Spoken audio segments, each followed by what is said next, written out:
මේ මොකද කුරු ගාලා සද්දයක් ඇහෙන්නේ?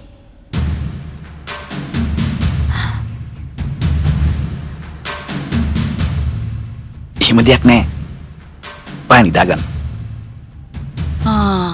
ඔය අල්ලපු ගෙදර පූසද කොහෙද? මට ඕකව වුණොත් නම් ඇත්තමයි. නෑ. එහෙම එකක් නෑ. ඔයා නිදාගන්න.